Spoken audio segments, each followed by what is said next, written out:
Assalamualaikum warahmatullahi wabarakatuh. Shalom, Teton. Sebelumnya perkenalkan, nama saya Desi Kinasi dari PMR Wira SMA Negeri Jawa Madu. Di sini saya akan menjelaskan tentang apa itu ketidakadilan gender. Sebelumnya, apakah teman-teman di sini sudah tahu apa itu gender?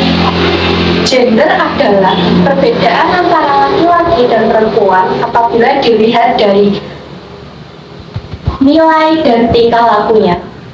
Lalu, perlu diketahui juga bahwa perbedaan tingkah laku, fungsi, dan peranan laki-laki dan perempuan di masyarakat tidak akan menjadi suatu masalah apabila tidak menimbulkan diskriminasi dan ataupun ketidakadilan.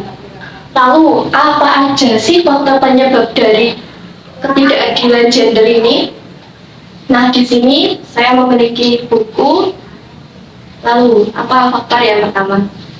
Ya, faktor pertama penyebab dari ketidakadilan gender yaitu yang pertama, adanya stereotip. Bermaksud bahwa perempuan adalah makhluk yang lemah, emosional, dan tidak tahan banting.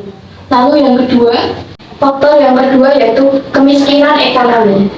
Apa yang dimaksud kemiskinan ekonomi di sini yaitu pada beberapa kasus atau bahkan sering suatu pekerjaan atau banyak pekerjaan lebih diberikan kepada lelaki daripada perempuan. Hal ini mengakibatkan pemiskinan ekonomi pada perempuan. Faktor ketiga dari penyebab dari ketidakadilan gender ini yaitu subordinasi.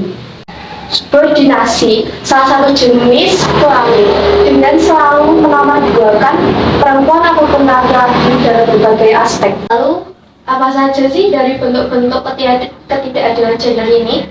Di sini saya memiliki beberapa bentuk-bentuk dari ketidakadilan gender. Saya akan menjelaskan satu per satu. Yang pertama, beban ganda. Beban ganda atau dalam istilah bahasa Inggris double burden, yaitu mengerjakan tanggung jawab secara berlebihan yang seharusnya dapat dilakukan pembagian bagi antara laki-laki dan perempuan. Yang kedua, bentuk-bentuk dari ketidakadilan gender yang kedua yaitu peminggiran atau marginalisasi. Apa maksud dari peminggiran di sini yaitu contohnya, perempuan tidak dapat berkontribusi dalam suatu aspek atau bidang pekerjaan tertentu karena stereotip sudah cukup lama melekat pada perempuan.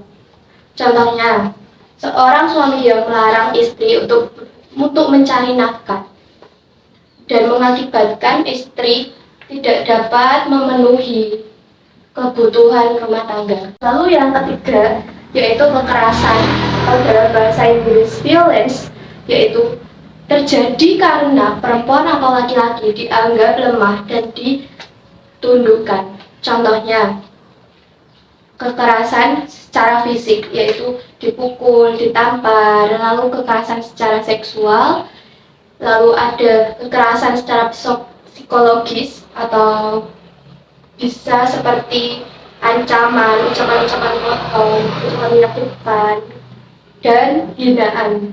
Bentuk-bentuk dari ketidakadilan gender yang keempat yaitu stereotip pada jenis kelamin dan berhubungan dengan fungsi dan perannya yang tidak mengandung kebenaran mutlak, seperti perempuan bertugas memasak, mencuci, mengasuh anak dan sebagainya, dan laki-laki tugas pokoknya adalah mencari nafkah. Lalu laki-laki dicap sebagai tidak boleh menangis, kuat, dan tidak rapi. Bentuk-bentuk ketidakadilan gender yang terakhir adalah diskriminasi. Diskriminasi yang sudah saya sebut di belakang tadi, tindakan pembedaan karena jenis kelamin, suku, agama, dan ras.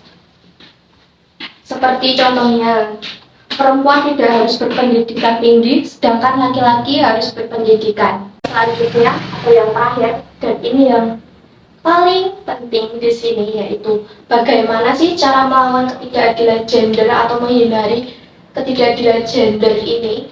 yang dapat kita lakukan yaitu bangun kesadaran diri. Melalui membangun kesadaran diri ini dapat dilakukan melalui membaca dari bacaan, diskusi, atau mengikuti aktivitas kesetaraan gender. Yang kedua yaitu stop stereotype. Stop stereotype di sini maksudnya atau berarti seperti seberapa sering kita mendengar kata-kata kalau nyupirnya ngawur biasanya perempuan.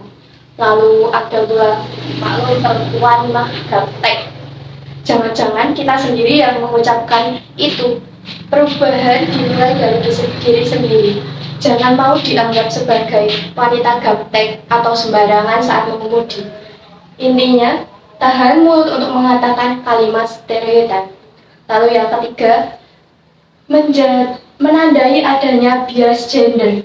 Bukan berarti bahwa harusnya adanya wanita dan pria harus selalu sama. Tetapi hak, tanggung jawab, dan kesempatannya tidak dipengaruhi oleh apakah mereka dilahirkan sebagai wanita atau pria.